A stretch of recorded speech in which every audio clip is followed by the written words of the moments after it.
True Story Media. Hey y'all, this is Wendy and Beth from Fruitloops Serial Killers of Color. We just wanted to let you know that we're going to be at CrimeCon May 29th through the 31st, and we would love for you to join us. There's going to be so much true crime goodness there. I mean, the merch, the celebrities, speakers, creators, so much more. But of course, can't forget, we will be there as well. Yes, we will be there. So if you're planning to go, we've got a discount for you. That's right. Use our code FruitLoops10 to save 10% on your tickets. Just head on over to crimecon.com and enter code FruitLoops10 at checkout. Come on and hang out with us. Yeah, we'd love to see you there. Yeah. This podcast contains adult themes and language, and some of the things that we discuss may be disturbing to some listeners. In this podcast, we discuss sexual assault, torture, race, and murder. Listener discretion is advised. Please take care of yourself.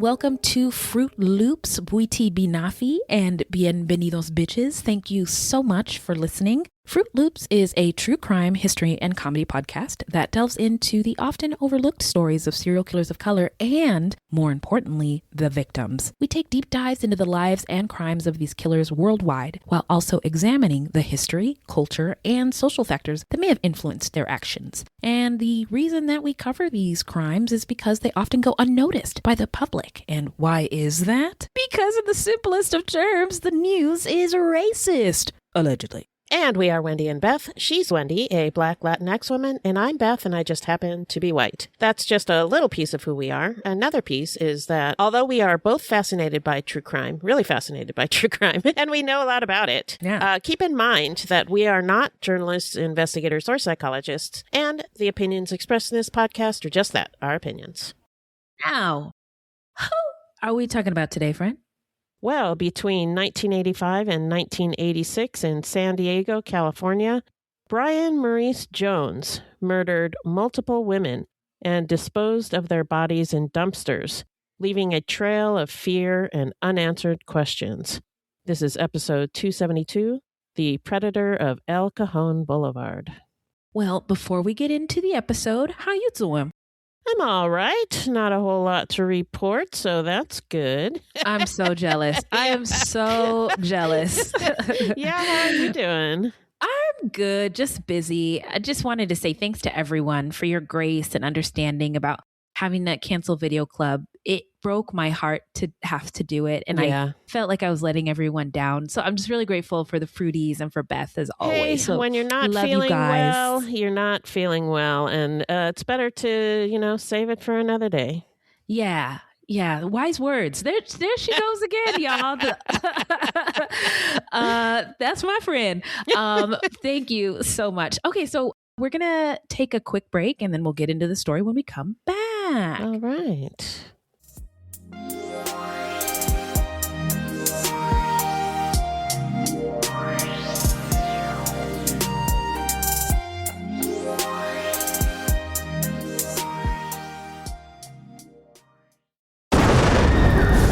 What they did to your family, you're lucky to make it out alive. Streaming on Peacock. These men are going to come after me. Taking them out is my only chance. Put a bullet in her head. From the co-creator of Ozark. Looks like a family was running drugs. Execution-style killing, it's rare for the Keys. Any leads on who they might have been running for? The cartel killed my family. I'm gonna kill them. All of them. MIA. Streaming now. Only on Peacock. Where is Daredevil? I'm right here. Don't miss the return of Marvel Television's Daredevil Born Again. So what's next? I feel liberated. We're gonna take this city back. Over medicated. In an all-new season, now streaming only on Disney+. They're hunting us. It's time we started hunting them. I can work with that. This should be tons of fun. Marvel Television's Daredevil Born Again, now streaming only on Disney+. We're back. Remind us, Beth, who is our subject today? Well, between 1985 and 1986 in San Diego, Bryan Maurice Jones murdered multiple women, disposing of their bodies in dumpsters. He targeted vulnerable victims and left a lasting impact on the community. At the time, the media dubbed him the dumpster killer, a label that, while widely used, feels reductive and disrespectful to the victims whose lives were far more than the circumstances of their deaths. Yes, and now it is time for the Love and Light portion of our show where we say rest in power to the victims whose lives were cut short or who were harmed so viciously by these crimes, and love and light to their loved ones and communities left in the wake of this crime. The victims are Maria R., who survived. Tara Mia Simpson was 18. Trina Carpenter was 22. Joanne Sweets, 34. Sophia Helen Glover, 37. Bertha R. was a survivor, and Karen M., also a survivor. So now let's get into the setting and the early life of the predator of El Cajon Boulevard. Okay. Beth, hit it. San Diego has a long history that begins thousands of years before European arrival.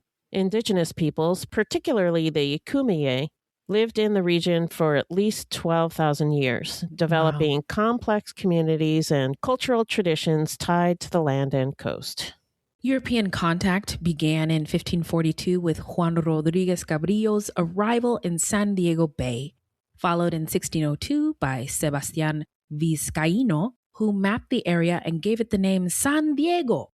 Permanent settlement began in 1769 with the establishment of the Mission San Diego del Alcalá and the Presidio, marking the start of Spanish colonization.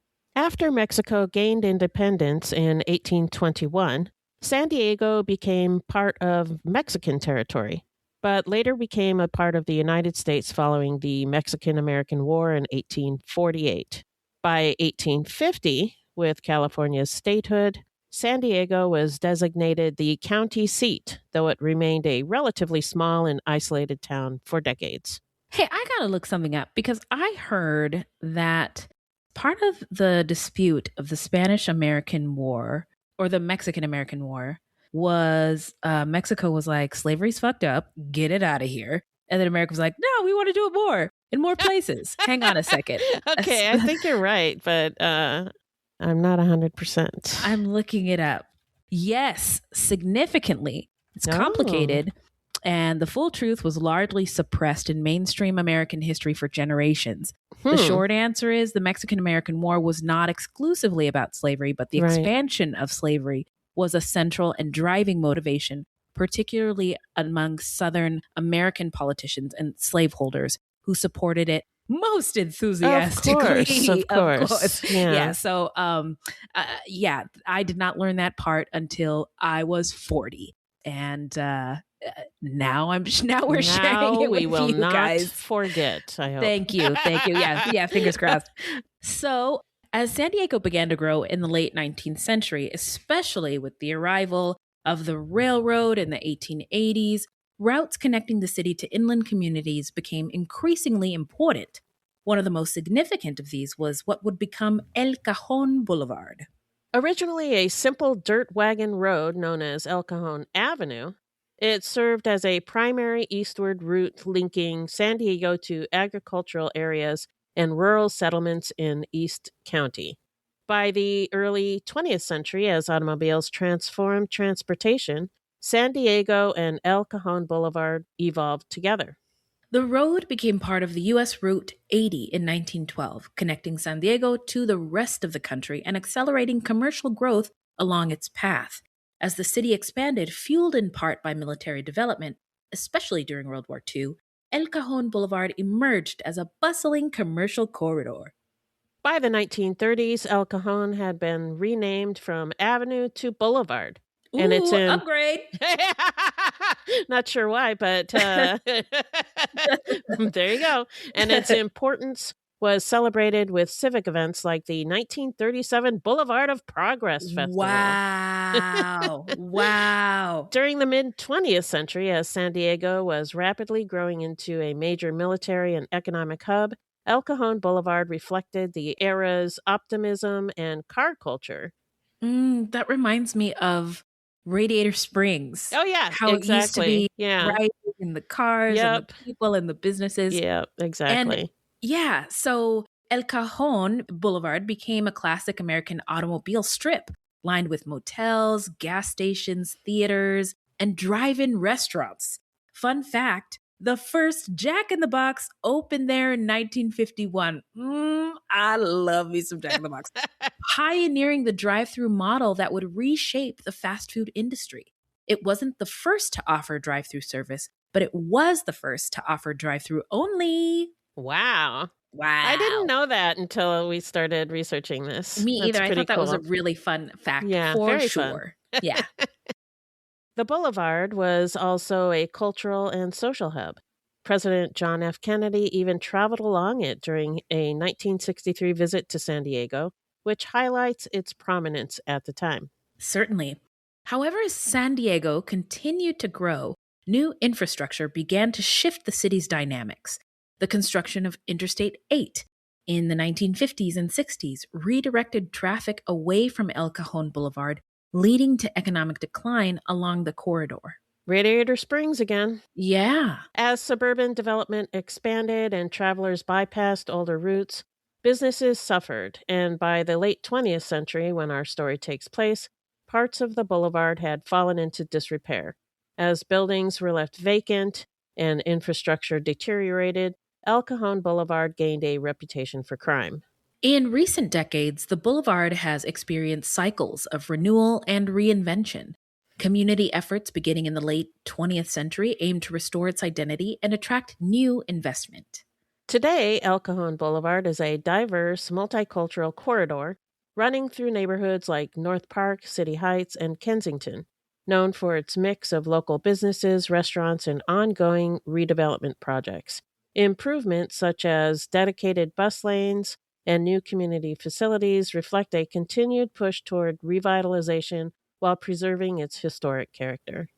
On to our subject. Bryan Maurice Jones was born in 1962 in San Diego County, California. The eldest of two children, he grew up in a military family. His father served in the United States Marine Corps and was stationed primarily in Okinawa, Japan, during Bryan's early childhood. The family later relocated to Barstow, California, where they lived in a modest neighborhood shaped by economic instability. After Bryan's father left the Marines in the early 1970s, the household began to unravel. His father developed serious alcohol and gambling problems, draining the family's resources and contributing to a pattern of domestic violence. Bryan was reportedly subject to physical abuse, including an incident in which his arm was broken. That's really bad. That's really bad. Yeah. Agree. Get into it later in my takes, but fully agree. By his early teens, Bryan had largely disengaged from school and spent much of his time on the streets. A later allegation from his sister claimed that he had sexually abused her between 1973 and 1974. While never legally substantiated, the claim points to troubling behavior at a young age. In 1975, when he was 13, Bryan was arrested for theft and sent to juvenile detention. Following his parents' divorce, he moved in with his mother and sister in San Diego, where he briefly returned to school before dropping out due to chronic truancy and poor academic performance. At his mother's urging, he later enrolled in the San Diego Job Corps, where he trained as a welder and secured work in the trades. During this period, coworkers generally described him as capable and polite. At 17, Jones began a relationship with 15-year-old Tracy Davison, and the couple had a son in 1980. Although they lived together, they never married. Over time, however, the relationship deteriorated. Tracy later reported that Jones became increasingly volatile and abusive, including an incident in which he allegedly attempted to strangle her. The relationship ended in the early 1980s, and Tracy eventually remarried.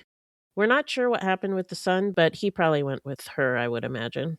Yeah, and he's probably still, around, right? Oh, yeah. Yeah. And I think about that when we talk about these cases. Yeah, he's got to be in his 40s now. In the years that followed, Jones spent increasing amounts of time on El Cajon Boulevard, an area at the time notorious for sex work and drug activity. So let's get into the timeline, or dive in, if you will. Splish splash. Hit it, Beth. In 1985 and 1986, Jones was living with his mother, Ann, in an apartment on 51st Street in San Diego near El Cajon Boulevard. Ann Jones worked as an in-home nurse tending to the needs of an elderly woman named Tilly Wilsey, who lived on Mississippi Street, which runs perpendicular to El Cajon Boulevard. Jones spent a lot of weekends at the Wilsey home, even when his mother wasn't there. And he had his own key to the house. Shit. Yeah, isn't that something? Yeah, that's crazy. It was the 80s, maybe? Mm-hmm. And at the time of the crimes, he was hard to miss, about 6'5", roughly 300 pounds, and trained in karate. 6'5", holy shit! Yeah, that's a big tall. body, a big body boy. Yeah. He also occasionally drove his sister's car, a 1980 Datsun 280Z with faded blue two-tone paint. Wow, that really paints a picture of the 80s, doesn't it? Yeah. A Datsun. It was the 80s. Yeah. Keys to a house. I mean. Yeah. Driving a Datsun 280Z. Yeah. On August 15th, 1985, Jones struck up a conversation with Maria, an unhoused woman, possibly Latina. We unfortunately do not know much about her, including her last name. She is referred to in records as Maria R. She later testified that she used heroin 2 or 3 times a week, but that she was not high that day. Jones offered her $20 for sex. She did not usually engage in sex work, but would occasionally do so. She agreed, and they took the bus to the Joneses' apartment on 51st Street. Maria R. had sex with Jones in the apartment. He paid her, and she took a shower. When she stepped out of the shower, she found Jones waiting, a rope in his hand. He forced it around her neck, jumped onto her back, and began strangling her, using both the rope and his hands. She lost consciousness. When she came to, he attacked her again, and she blacked out once more. Oh my God. When she awoke a second time, Jones told her she would have to orally copulate him if she wanted him to let her go. She complied because she had no choice. Jones released her after taking back his $20. Oh, what an asshole. Mm-hmm. I mean, obviously, but still. A royal one, $20. Jesus Christ. No, yeah. Although Maria R. had problems with police before, she reported the crime to them. She then accompanied the police to the apartment building where she had been assaulted and hid while they brought Jones outside. Jones was taken into custody but released a few days later. Maria returned to the apartment with some people from a church who apparently talked to him about leaving her alone. Wow. Shout out to her for using her resources at her disposal, right? The police didn't do shit. Yeah. Okay, I guess I'll call the pastor. Yeah. And I imagine that he left her alone, but he did not leave other people alone. Right. Yeah. In fact, 2 weeks later, on August 29th, 1985, police and firefighters were called to a fire in a dumpster in the alley behind Jones's apartment on 51st Street. It quickly became clear that the fire wasn't accidental. It had been deliberately set using an accelerant. After the flames were put out, responders made a grim discovery inside the dumpster. The body of 18-year-old Tara M. Simpson. Tara, a white girl, we believe, had grown up in foster care in Portland, Oregon, and had started doing sex work at just 16. And I mean, that's just tragic. Tragic, all of it for her. She had a baby who later died, something that left her struggling with deep depression. Her body had been burned so badly that it was nearly unrecognizable. Even so, an autopsy revealed that she had suffered injuries before the fire was set. Tara had been brutally beaten. Her teeth were knocked out. Her nose had been severely injured, and she had a knife wound to her abdomen. There were also small petechial hemorrhages on the surface of her heart, findings that suggested that she had been asphyxiated. Since there was no aspirated soot in her lungs, it was determined that she had died before being burned. But initially, her cause of death was ruled as accidental overdose of cocaine and alcohol. Yeah. What the fuck? Yeah. I guess she had some cocaine and alcohol in her system. So like, oh, I guess she died of an accidental overdose. Wow. Lazy policing. Absolutely. And there's systematic failures, I think, throughout this case. We'll talk about more in our takes, but there's one of them. Yep.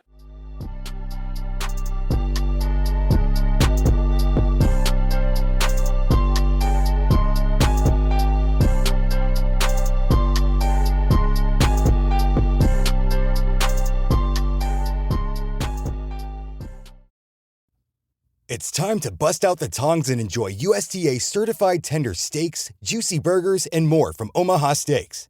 And you can get 50% off site-wide at omahasteaks.com. Plus, you get an extra $35 off with promo code YUM at checkout. Terms apply. See site for details. There's nothing like firing up that grill for the first cookout of the summer. And with so many protein options, you're bound to be able to make something for anybody. What better way to honor the Memorial Day holiday than with a meal from America's original butcher? Every entree is flash frozen, vacuum sealed, and ready for when you want to grill. Omaha Steaks removes the guesswork by delivering expert crafted beef with guaranteed quality and consistency. Start your summer off right with Omaha Steaks. Visit omahasteaks.com right now for 50% off site-wide during the Memorial Day sale. And for an extra $35 off, use promo code YUM at checkout. That's omahasteaks.com with promo code YUM at checkout. Terms apply. See site for details. 5.5 months later, on February 11th, 1986, firefighters were called to yet another dumpster fire in that same alley, this time just a block from where Tara had been found. As before, it had been deliberately set using an accelerant. Once the fire was put out, they discovered the body of 22-year-old Trina Carpenter inside. Trina, who we believe was a Black woman, was a cosmetologist by trade, but she had been doing sex work to make ends meet, to survive. Her birthday was on Valentine's Day, just days away. That's sad. Mm-hmm. Trina's body had been placed in a duffel bag before being put in the dumpster and set on fire. Her body showed signs of bruising and injuries around her neck, and an autopsy determined that she had died from asphyxia due to strangulation. On the evening Trina was killed, a witness heard a very loud thunk emanating from the alley where Trina's body was eventually found. The witness looked out her window and saw an older car with blue oxidized paint near the dumpster where Trina's body was later found. When firefighters arrived, the car was gone. 2.5 months after Trina's body was found on May 9th, 1986, police found another body, that of Joanne Sweets, 34. She was a Black woman. Her body was found in a dumpster behind Jones's apartment, just 1 block from where police had found Trina's body, and steps from where Maria R. had been assaulted. Joanne had recently relocated from New Jersey to California, where she had previously worked as a word processor at a brokerage firm, hoping to start fresh. She was staying at a motel on El Cajon Boulevard with her boyfriend. On May 6th, she told him she'd be right back and then left, never to return. Her body was found unclothed, except for a bra and a blouse. Joanne had been raped and strangled to death, and she also had severe injuries to her face and neck.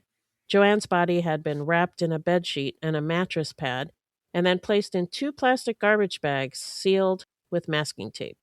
A crocheted Afghan blanket covered everything. A fingerprint was found on the dumpster. Police believe the killer lived nearby, since Tara Simpson, Trina Carpenter, and Joanne Sweets had all been found within a 2-block area in East San Diego.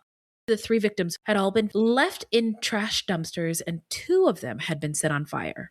On August 15th, 1986, about 3 months after the discovery of Joanne's body, police found the lifeless body of Sophia Glover, a Black woman, rolled in a green army blanket and placed on the grassy area between the sidewalk and the street, about a block from the Wilsey home on Mississippi Street.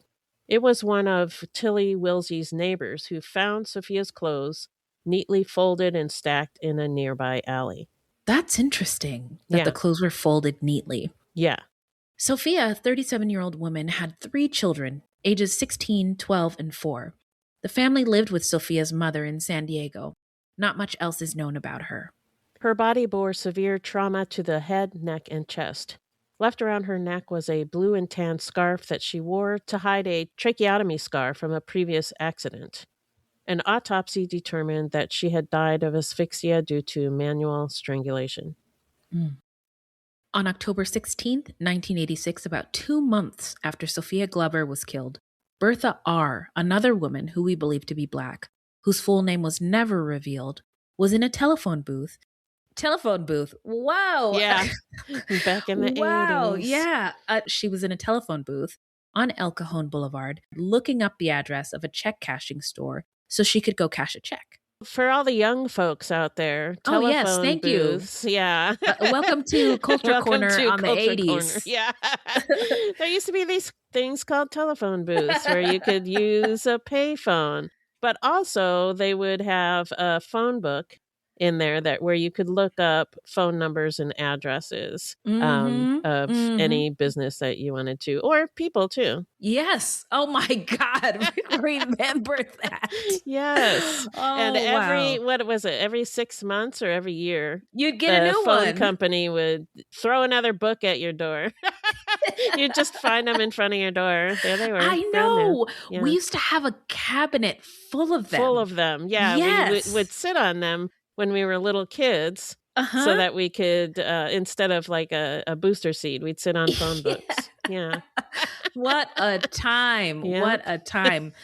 But back to the story. Thank you, Beth, for the Culture Corner on the 80s. It is kind of fun to go back into the past like that. Isn't it, though?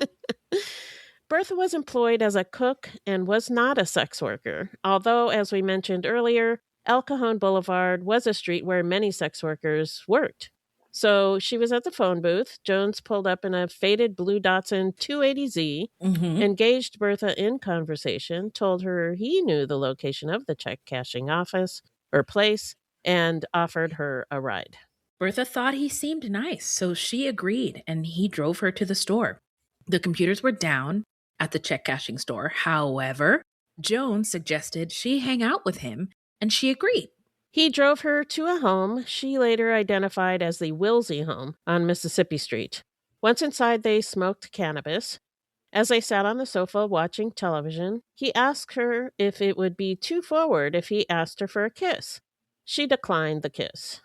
So they continued to watch television, but he suddenly grabbed her neck very tightly from behind. Yikes. He had a knife in the other hand and told her that if she did not do what he said, he would kill her. He then forced her to disrobe and attempted to sodomize her. When he was unsuccessful, he raped her. As she got dressed, he went through her purse and took $65 in cash. Again, what an asshole. Yeah. You took so much from me already. Yeah. You got to take her money too that she just got, or no, she didn't, because she never got to the check cashing store. Anyway, Still. I don't know why I'm laughing. It's uncomfortable. It's tragic, and sometimes the line, yes, it's very fucked up. Sometimes we have to send a chuckle a bit to keep from weeping. Yeah, I do that a lot. This is really sad. Yeah. After she was dressed, he said, quote, "I have got to find someplace to put you," unquote. That's chilling. He took her back to his car and they drove to Fiesta Island, a large peninsular park located within Mission Bay. Once there, he told her he knew where she lived and he would kill her family if she reported anything to the police. He then forced her to orally copulate him in the car. He then drove around the San Diego area, but when she told him she was about to vomit, he let her out of the car and she escaped.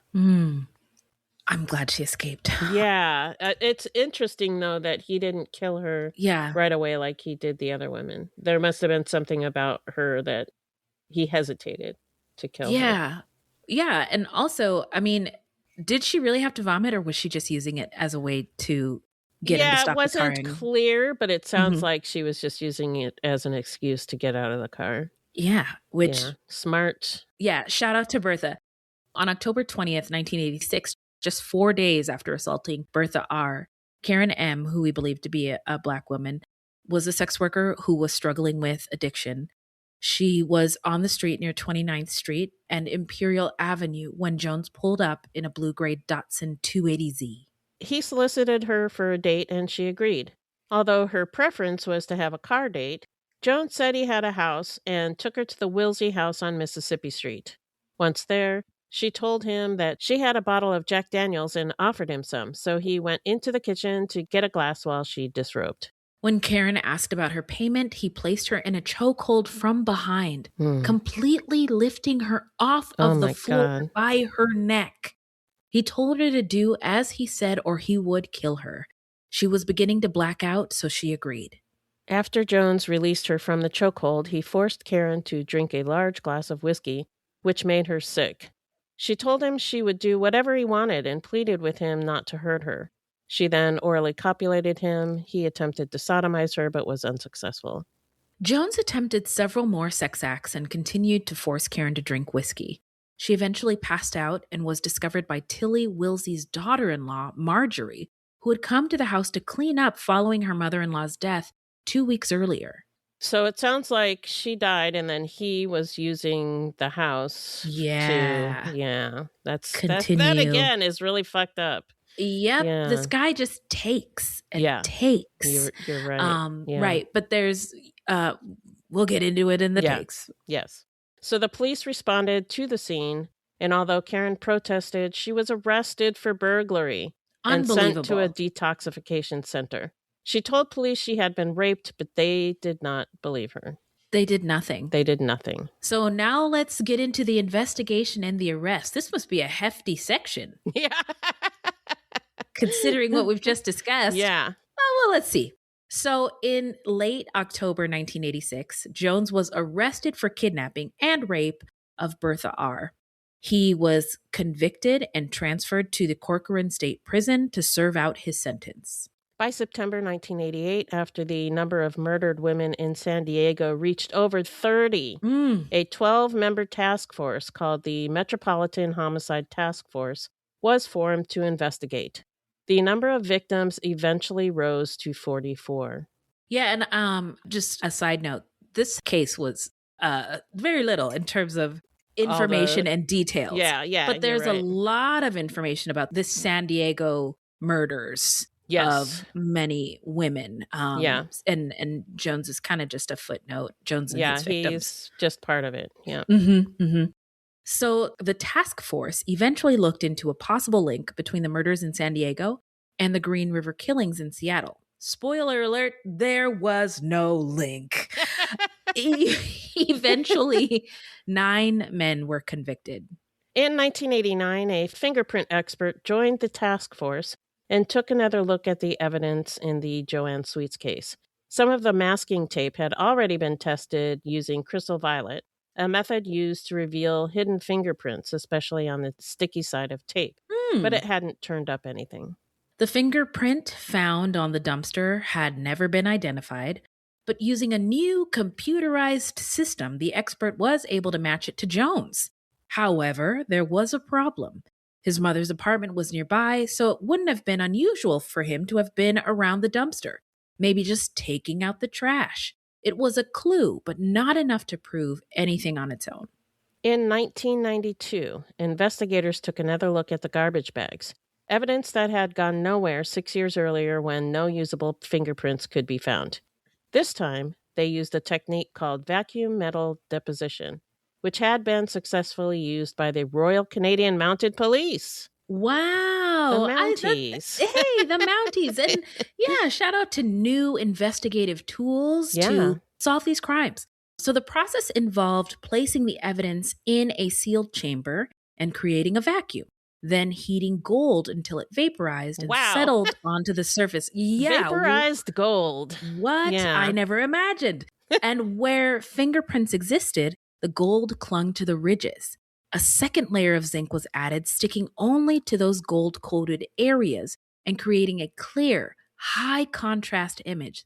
That's so Wow. cool. Yeah. Not as cool as DNA, but still very cool. But still pretty cool. Very cool, indeed. At first, expectations were low. But when they applied the method to the garbage bags, the results were immediate.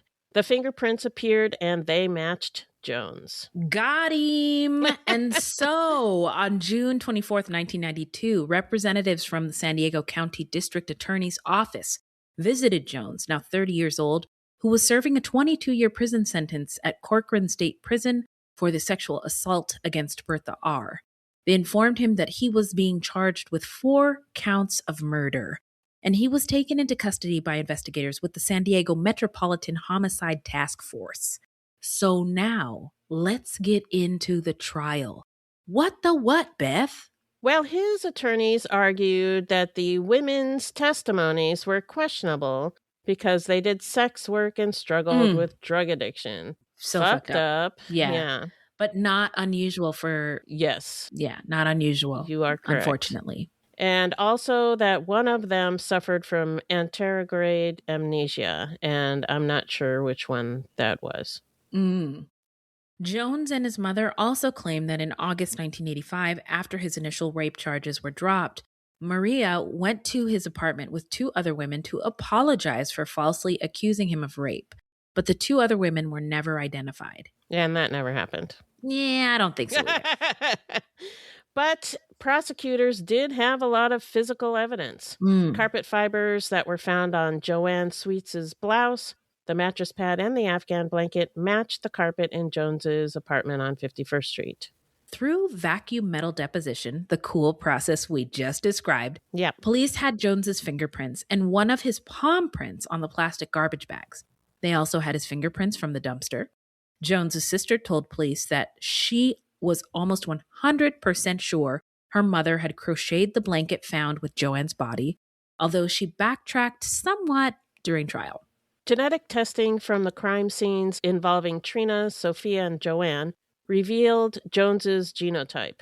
A population frequency analysis shows that this genotype appears in approximately 15% of the Black population. And recall that this was back when DNA testing was just starting to be used. Yeah, what year is this? 1994. Yeah, my DNA timeline goes by when Jurassic Park came out. Oh, and that's when right. was That's that? right on point. It was 1994. 94. Okay, and I think the when was the O.J. Simpson trial? Was that 95? 90. Oh, the trial. The trial. The trial. Okay. I think was 90. Ooh, let me look it up. Because that's what I go by. That's so funny. 95. Yeah. Okay, well done. Okay. Yeah. I'm like, the chase, the highway chase, and the trial kind of all blend together in my mind. That's true. But they were not at the same time for clarification purposes. Thank you, Beth. But that was like one of the biggest cases where they talked about DNA being used in trial. Yeah. Yep. That was huge. Yep.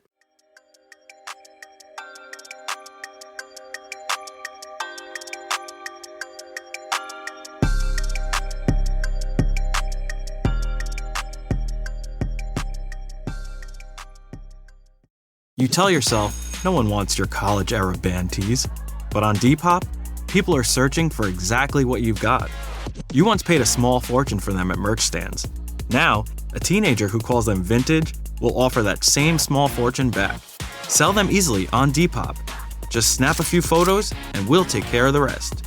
Who knew your questionable music taste would be a money-making machine? Your style can make you cash. Start selling on Depop, where taste recognizes taste. So witness testimony described seeing a car with faded blue two-tone paint, and some of the women he had attacked who survived gave their testimonies. In March of 1994, Jones was found guilty of the murders of Joanne Sweets and Sophia Glover, attempting to murder Maria R. and Karen M., as well as the sexual assault of Karen M. The jury could not reach a decision on the murders of Tara Simpson and Trina Carpenter, and a retrial on those charges was ordered.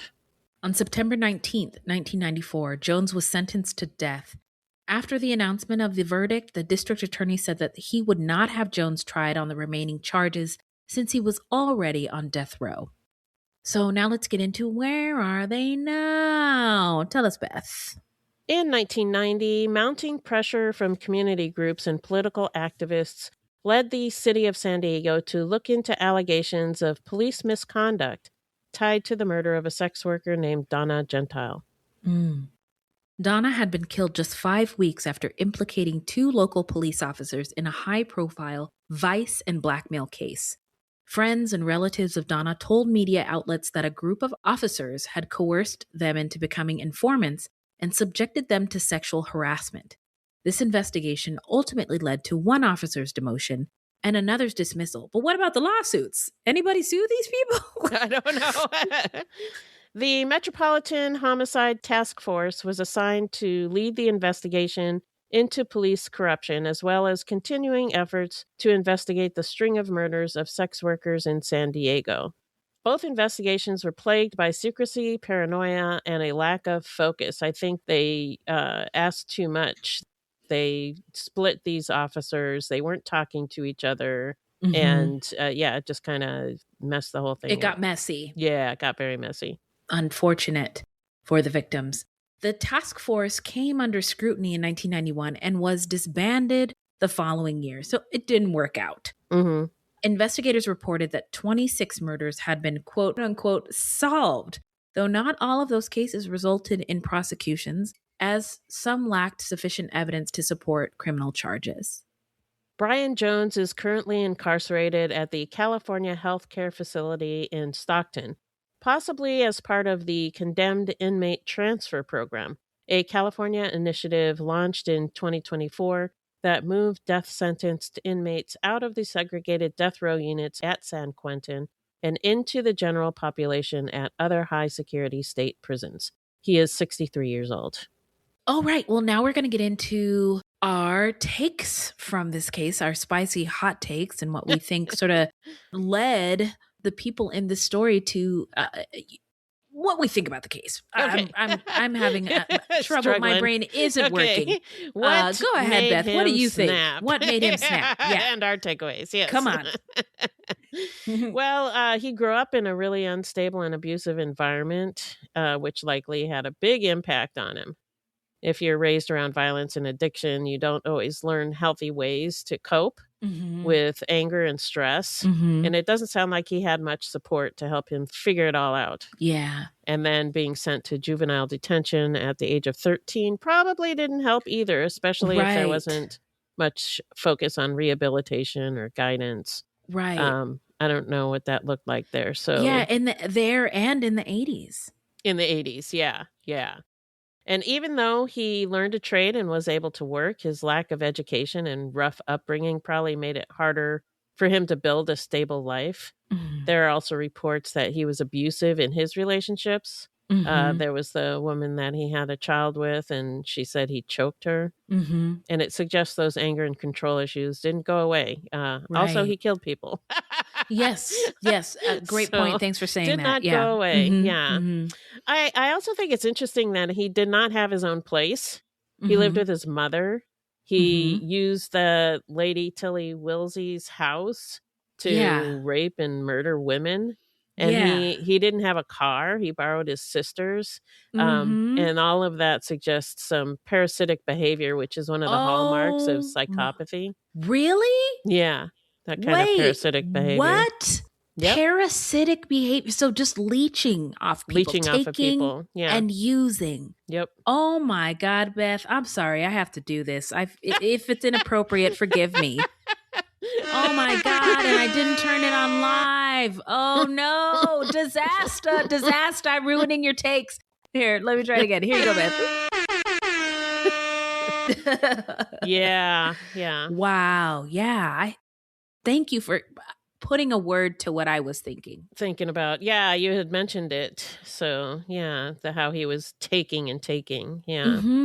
And of course, none of what we talk about here excuses anything that he did, but it does show that early trauma, lack of support, and unresolved anger can lead someone down a very, very bad path. And in this case, that violence ended up being directed towards vulnerable women. I couldn't have said it better myself. So I'm going to try not to repeat anything that you just shared. Well, tell me what you think. Yeah, you always have some good takes. It's unfortunate because Bryan's childhood seems like it was unstable in a lot of ways, financially, with his dad's addiction and gambling. Right. I also think we should consider that his father was a Black military veteran, right, who suffered while serving. And, I don't know if he received or sought any support for what his dad endured while serving this country. Yeah. And I also wonder how much support his mom would have had access to help her and her children. Probably not a lot back in the 70s and 80s. Yeah, in that domestic violence situation. And again, also being a Black family, if it was limited in the 80s generally, then it was also probably even more limited as far as access for Black people. And when Bryan started doing poorly in school and dropped out, was there anybody who asked, Bryan, what happened to you? Are you good? Do you need anything? Yeah. And if the support or help had been available at any of those earlier points in his life, would we even be talking about this case? Right. And there was like this whole cascade of systemic failures with, the lack of support for his veteran dad, and the lack of support for his mom, and the school system. Just, it doesn't seem like there was anything offered to any of them. Which is not surprising for the time, really. Yeah. We forget how little there was back then as far as support is concerned. Yeah, you're absolutely right. Especially Black people. Yes. And I feel like, at least in my estimation, I did not see Black communities really, or my Black community, embracing mental health treatment and discussions about it until the pandemic, when we were all inside struggling, right? Yeah. But before that, it's anybody's guess. Yeah. Oh, his mom, did I read that right? His mom worked a 24-hour-a-day job as a caretaker. Yeah, but I don't think she was working 24 hours a day. I think she had to be available 24 hours a day. Oh, okay. That's my understanding. She was a nurse, I believe, and she was taking care of Tilly Wilsey, and I think she had to be available 24 hours a day just in case, she was needed. Something, yeah. Well, I just think it was amazing that, she's working so long and so hard to get by and take care of herself. And it sounds like also her son, that it was amazing. She was able to encourage him to join the Job Corps.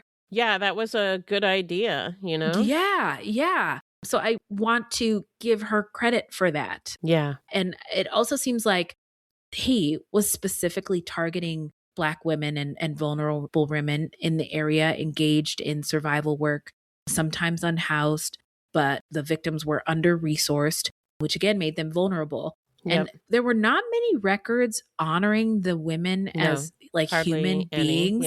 Yeah, obituaries, memorial coverage, all scant or non-existent.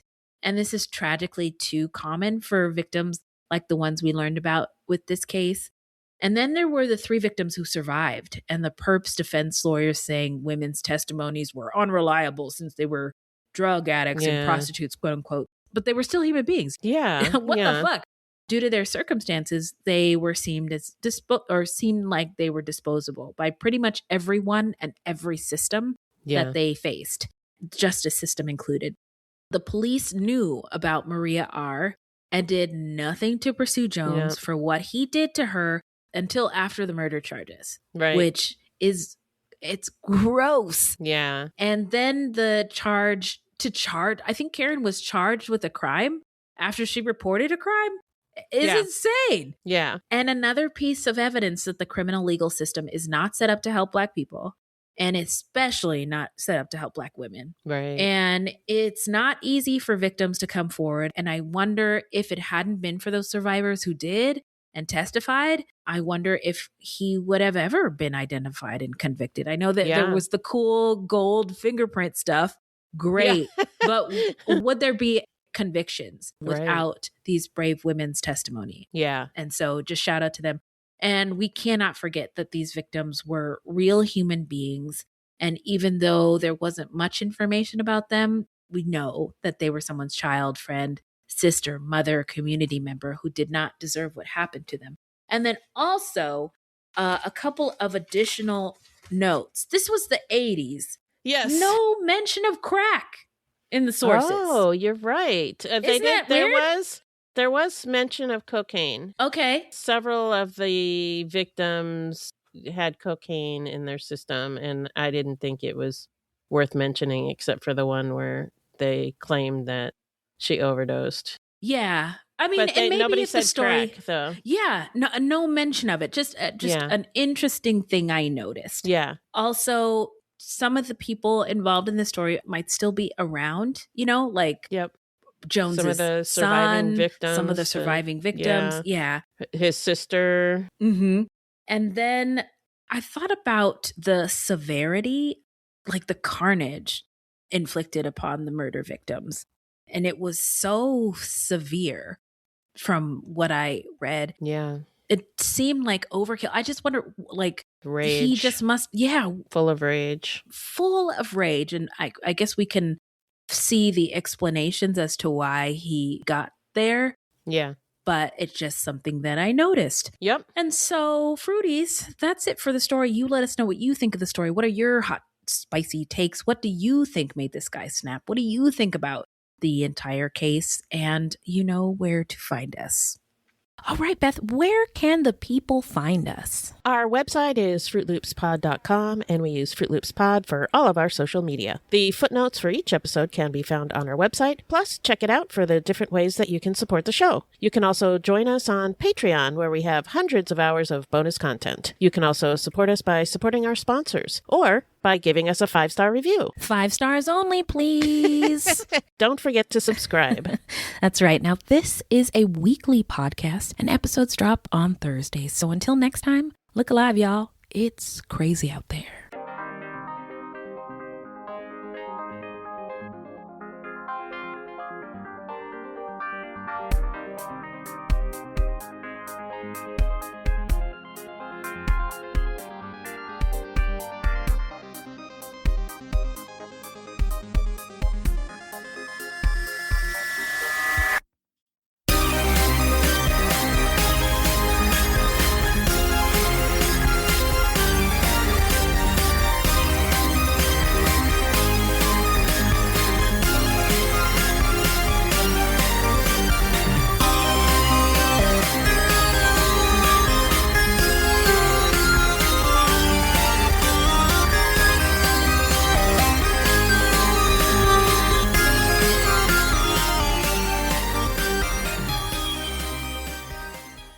Okay.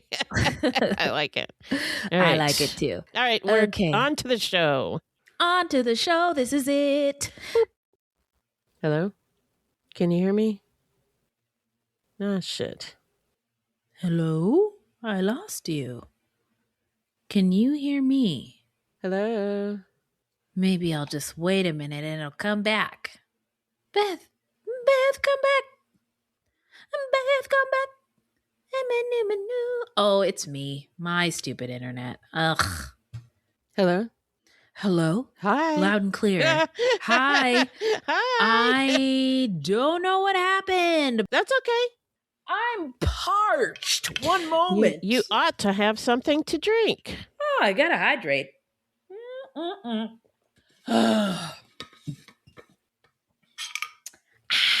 Okay. Was the Mexican-American War about slavery?